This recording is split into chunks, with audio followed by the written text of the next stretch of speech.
Hi, we will look at Algorand today, ticker symbol Algo, A-L-G-O. Currently at $2.02, a market dominance of 0.5%, so a market rank of 18. And so the market cap is slightly above 10 billion. Now the reason why we look at Algorand is because of the recent price action. Algorand has been performing quite well, and so we will not just look at the US dollar chart, we will also look at Algorand measured in Bitcoin, so this is now the Algorand price divided by the Bitcoin price. And then we do what we usually do, we look at Algorand versus Ethereum, so we look at the relative performance to Ethereum, does it outperform, does it underperform? But that's not where we stop. We will compare Algorand to Stellar, because both projects are said to be contenders to launch a central bank digital currency, to implement a CBDC on their blockchain. And so those two cryptocurrencies, they are pretty comparable, also in terms of size. Algorand is at market rank 18 with a market cap of 10.6 billion. Stellar is at market rank 24 with a market cap of 7.4 billion. So it's roughly in the same ballpark. And so it's interesting to look at relative performance. If you're interested in getting into one of those CBDC contenders, what tends to perform better? And so this is the Stellar US dollar chart. This is the Stellar Ethereum chart. And here we've got Algorand in Stellar. So how many Stellar tokens do you need in order to buy one Algorand? So this is now a chart of how Algorand is performing relatively to Stellar. Now first things first, this is now the US dollar chart of Algorand, and this is the recent rise since the 20th of July when all altcoins went up. Algorand increased by 188%, and we can see when we zoom out a little that this recent price action here coincided with a lot of trading volume. So there is increased attention recently on Algorand, and the reason for all of this excitement is a deal with El Salvador. So you're probably all aware of El Salvador adopting Bitcoin as one of their official currencies. So if you're now running a business in El Salvador, if you've got the technological means, you have to accept Bitcoin as a means of payment. Now, what does this have to do with Algorand? El Salvador has a deal with a company called Koi Banks, and they chose Algorand to manage property records. So to figure out who owns what kind of house within El Salvador. So Algorand will be used for that, and that obviously created a lot of excitement. And that's in the end the price driver here. That's why the attention went up, and with increased attention comes increased price. And so now the only problem with this chart here is that every cryptocurrency started pumping since the 20th of July, right? When we look at Bitcoin, we see the exact same thing. Since the 20th of July, it's going up 50% roughly. Ethereum is no different. And Stellar, which we'll look at afterwards as well, also went up roughly 50%. So everything bottomed on the 20th of July. And so what we actually want is to look at relative performance. We want to see how does Algorand do relatively speaking. And so when we zoom out, this is the US dollar chart, which dropped at the beginning because the very early investors, they got Algorand for a very cheap price. So they offloaded over here. But let's look at relative performance to Bitcoin. And we can see that versus Bitcoin, Algorand went pretty much sideways. So there seems to be some kind of a sideways trading range here. And this is for 2 years, basically. This is now a 2-year corridor versus Bitcoin. And so when we measure this in relative terms from bottom to top, we are looking at 400%, or if you want to see it the other way around, from top to bottom, roughly minus 80%. So potentially you can trade this. This seems to be one of the corridors that's rather stable. It's been established over a pretty long period of time. You get quite a few confirmations. And so if you're interested in the current risk versus reward, there is a potential risk of losing 60% versus Bitcoin, maybe 76%, and there's a potential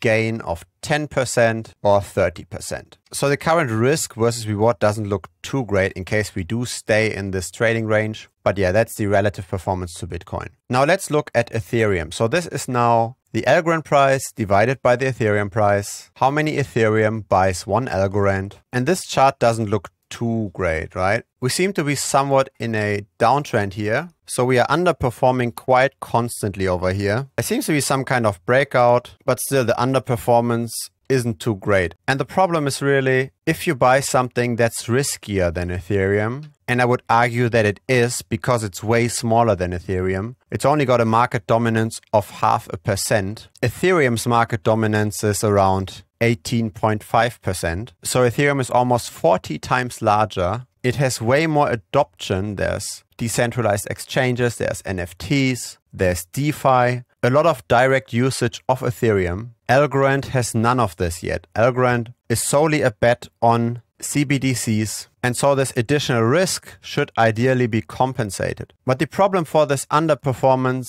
is the constant sell pressure of the foundation. So the foundation still holds a lot of Algorand, and there's some kind of mechanism that when the price goes too high, that the foundation tends to sell. It will stop selling once it goes low, and it's determined by something like the average price in the last month, some kind of logic like this. So the sell pressure will stop in case the price drops too quickly. But when it doesn't, there's also limited upside potential. And so this creates this long-term underperformance. And so the question really is, do you want to be for the very long term in such an asset? If you can get something way less risky, something like Ethereum, maybe even Solana, where you've got more adoption and better long-term performance, less sell pressure. Now, obviously, you can short-term trade this, but now is not the time, right? Heightened attention, heightened trading volume, an elevated price, that's not where you want to be when you short-term trade this. If you look at this in the past, this very often happens when you've got high trading volume, the price tends to be high, and then once the trading volume fades, the price tends to fade. And this is a mechanism, this is a pattern you see in many crypto charts. And so simply because we see the same thing happening again, the attention being high, the price being high, and the potential of the trading volume dropping again, simply because we are in that kind of a situation right now, a short-term trade, from my humble opinion here, does not make sense. Now let's look at the relative performance to Stellar. This is the Stellar US dollar chart over the long term. Quite nice V-shaped recovery here, going up since the beginning of the year by 600%. And that's because a lot of altcoins, they went up in price a lot since the beginning of the year. If we look at Bitcoin dominance, we can see it started dropping sharply since the beginning of the year. We went from 72% to currently 41% of all of crypto being Bitcoin. So when Bitcoin dominance is falling, when the importance of Bitcoin within the overall crypto space is falling, this is just another expression of altcoins going up. Altcoins outperforming Bitcoin. So you want to look at your altcoin since the beginning of the year. How did it perform? Because in general, all altcoins tended to make a lot of gains since exactly the beginning of the year. And so we got the stellar move by more than 600%. If we look at the relative performance to Ethereum though, since the beginning of the year, it's not as pretty, right? So this is an underperformance of 65%. If we take the bottom over here, it's an underperformance of 28%. So Stellar did not outperform Ethereum during this altcoin rally, which is also a problem. Stellar has more or less the same size in terms of market cap as Algorand.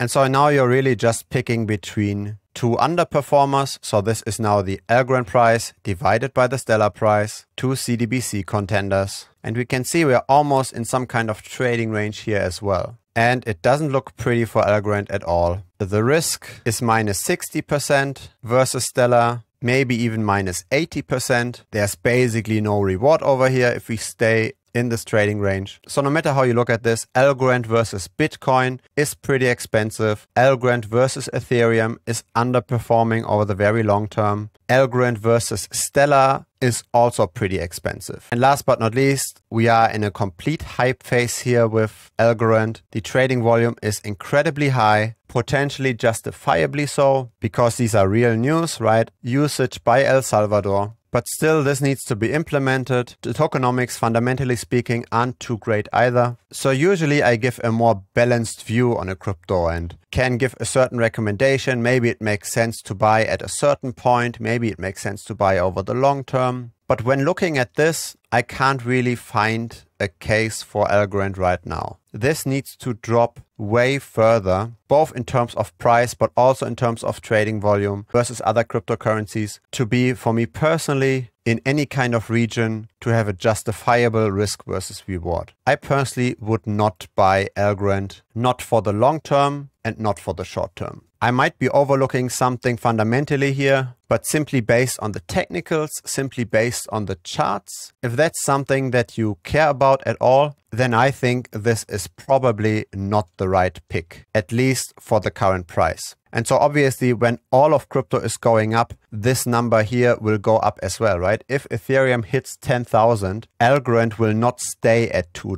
Algorand will go up. But will it go up as much as Ethereum? Will it go up enough to compensate for this additional risk? I personally have my doubts, and that's why I think there are better places to put your money in. Why be in something that long-term underperforms and that's even currently hyped, that might depress even further once the excitement goes down? That's my personal view, but obviously no financial advice. If you enjoyed this video, please give this a like. YouTube will then help to share the content and grow the channel. And if you haven't yet, feel free to subscribe as well. I publish a video every single day. Last but not least, you can reach us on Telegram. We've got a public chat where you can simply discuss with other community members about altcoins, about the general market. It has currently approximately 600 people. And we've also got a broadcasting channel, a news channel. Over there, I publish my own opinion about the market, about general sentiment. There's also video announcements over here. So this news channel over here has way less messages, maybe 2 or 3 messages per day. The chat is for your active discussion. This one has thousands of messages per day. So it would be great to see you on Telegram and join our community.